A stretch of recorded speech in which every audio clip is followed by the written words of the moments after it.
pessoal, meu nome é Natália Leite Goulart e hoje eu vou apresentar meu trabalho intitulado Isopolímeros. Os isopolímeros, eles também podem ser chamados de biopolímeros ou polímeros naturais, são encontrados nas poliamidas, proteínas, nos poliacetais do tipo polissacarídeo e alguns poliésteres. É possível observar que nos que nós temos maior abundância, eles têm melhores características de resistência mecânica. Os poliacetais são encontrados na natureza e possuem um anel oxigenado como parte da sua cadeia principal. Eles são os polissacarídeos. Os principais são o glicogênio e a quitina, que são os polímeros de origem animal. Os polissacarídeos eles contêm no mínimo 10 até milhares de unidades de monossacarídeos. O glicogênio ele é uma grande molécula que é formada por unidades de glicose que são aparelhadas em longas cadeias. Ele é o poli 1,4-alfa-D-glicose, com ramificações em 6 e 4 de grupos poli 1,4-alfa-D-glicose. Ele é um polissacarídeo de reserva dos animais e está presente em todas as células, mas é mais abundante nos músculos e no fígado. A quitina ela é o segundo polissacarídeo mais abundante na natureza. Ele é um mucopolissacarídeos, que são açúcares de cadeia longa, e é formada de unidades 2-acetamina, 2-desoxiglicose, unidas pelas ligações beta 1 e 4. Ela é uma substância que reveste os animais artrópodos, ou seja, os caranguejos, lagostas, besouros, cigarras, aranhas. E para esse animal crescer, o revestimento rígido dele, ele vai se quebrar e vai se soltar como uma casca, e ela é renovada espontaneamente. Isso é um exemplo das cigarras. A resistência mecânica deles é muito alta, então permite uma utilização na fabricação de fibras, como por exemplo, pele artificial e estruturas absorvíveis. Os poliésteres, eles são um grupo menor e eles se limitam aos materiais resinosos, como a goma laca. A goma laca ela é uma secreção de um pequeno inseto que é chamado de cochonilho. É um poliéster natural e é encontrado mais no sul da Ásia. Através dos poros do corpo, esse bichinho ali, secreta uma resina que é pegajosa e vai ser incrustada nos galhos das árvores. Então, vai formar uma cobertura protetora. Depois que essa crosta for endurecida, ela vai ser retirada por raspagem. Ela é uma cera que vai ser obtida na mistura de ésteres do ácido aleurítico. E a gente tem o corante formado por dois tipos de componentes, o ácido lacaico e o eritrolaceno. A goma laca é durável, é elástica, flexível e pode ser encontrada em várias cores. Ela é considerada um polímero natural, pode ser considerada um plástico natural e vai ser aplicada em tintas flexográficas, à base de álcool, em cimentos de pega na fabricação de lâmpadas, isolante elétrico e entre outros. Poliamidas, elas são encontradas em materiais de origem animal e são as proteínas.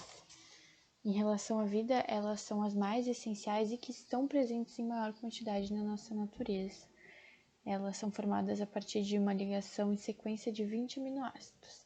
A primeira é a fibroína, ela é a seda natural que é feita pela lagarta do bicho da seda. Por meio das glândulas, essas lagartas elas vão expelir em forma líquida uma seda, que é a fibroína, e vai ser envolvida por uma goma, que é a sericina. A fibroína ela vai dar resistência mecânica e a sericina ela vai ser a goma que vai fazer a liga entre esses fios. Eles são utilizados para fazer saturas biomédicas e também para a produção de têxtil. Elas são fibras macias, com um brilho natural e a cor varia entre branco e creme. A espidroína ela vem do fio da teia de aranha. A elasticidade dela vai vir das cadeias de polipeptídicos de glicina. Os fios dessa seda de teia de aranha, eles possuem ligações cruzadas e são reforçadas por microcristais. Os primeiros fios que são tecidos, eles contêm de 20 a 30% de cristais por volume. Sendo assim, ela é uma fibra que é rígida, forte e dura, e atualmente tem tentado ser aplicada em fins como engenharia têxtil e biomedicina. A queratina, ela é uma proteína fibrilar que ela vai ser encontrada em cabelos, lãs, pelos, penas, unhas, cascos e chifres. A gente vai encontrar nos animais, principalmente nas ovelhas, cabras, camelos, lhamas, entre outros. Ela é constituída com cerca de 15 aminoácidos e a proteína é um polipeptídeo, ou seja, é a sequência de aminoácidos. Ela, quando está parcialmente hidrolisada, pode ser utilizada para fazer condicionadores, shampoos e redutores de cutícula. Junto com o colágeno e a elastina, a queratina ela vai estar tornando a nossa pele mais resistente. O colágeno ele é formado por hélices de 3 cadeias de aminoácidos. Vai ser a proteína animal mais abundante na natureza. A sua função é principalmente estrutural e eu encontro 3 tipos de colágeno. O primeiro ele vai ser encontrado na pele, tendão e ossos. O segundo em cartilagem e humor vítreo. E o terceiro na pele e nos músculos. Ele, quando está parcialmente hidrolisado, eu posso produzir gelatina e algumas geleias, mas ele também pode ser empregado em indústrias farmacêuticas, fotográficas e de cosméticos. A elastina ela é uma proteína mais borrachosa e ela é simples, mas constituída principalmente por glicina, 32%. Junto com o colágeno, ela vai constituir um material fibroso, né, que vai formar o tecido conjuntivo dos animais. E na pele a gente vai encontrar de 2 a 4% de elastina, trazendo elasticidade para os nossos tecidos. A nossa pele ela é formada por epiderme, derme e hipoderme, mas na derme vão ser encontrados fibras de colágeno e de elastina. A caseína vai ser encontrada principalmente no leite dos mamíferos, cerca de 80%. Ela é obtida por coagulação espontânea ou adição de ácido ou ao leite desnatado. E ela pode ser utilizada na indústria junto com formol. Então, vai ser formado um polímero caseína formaldeído e assim eram feitas fibras, botões, maçanetas e outras peças. Esse polímero era conhecido como galalite, mas atualmente não é mais fabricado. Mas a gente ainda encontra, né, a aplicação da caseína em adesivos e na indústria farmacêutica. A albumina ela é uma proteína que ela é natural, solúvel em água e em soluções salinas diluídas. Ela é encontrada na clara do ovo, mas também pode ser encontrada no nosso sangue, nos músculos, no leite e em algumas sementes vegetais. No ovo a gente tem 9% dessa proteína, da albumina, mas podemos encontrar então na carne vermelha, também podemos encontrar nas aveias, pasta de amendoim, ervilha e amêndoas.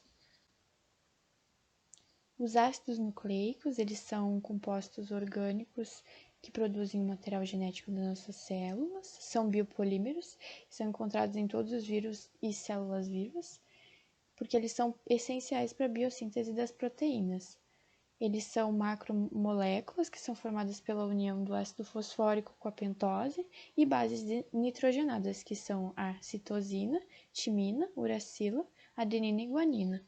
Os 2 grandes grupos desses compostos são o DNA e o RNA, mas eles têm materiais semelhantes, mas estruturas e funções diferentes. O DNA é responsável por armazenar as informações genéticas dos seres vivos e o RNA ele vai atuar na produção de proteínas. As enzimas elas são numerosas proteínas que são produzidas pelos organismos vivos e atuam como catalisadores biológicos. Elas vão atuar na digestão dos alimentos, então elas são bem importantes para as funções do organismo, né? Elas consistem em cadeias de aminoácidos que são unidas por ligações peptídicas e muitas enzimas elas têm um componente adicional que não é proteico chamado de cofator.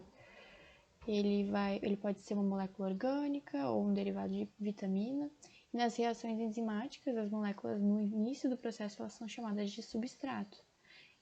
Então a enzima vai convertê-las em moléculas diferentes, que vão ser chamadas de produtos. Bom, os asfaltenos eles são uma fração mais pesada e mais polar e não volátil do petróleo, né? Eles são constituídos de hidrocarbonetos policíclico aromáticos e fazem parte de uma classe de compostos que são mais poluentes e cancerígenos. Aqui tem um exemplo, ele vai ser obtido normalmente por destilação a vácuo a partir do petróleo.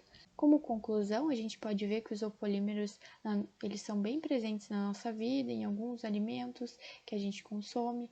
Então, a sua importância para o corpo é vital, já que a gente pode ver em alguns órgãos, como a pele, mas também pode ser visto em alguns materiais.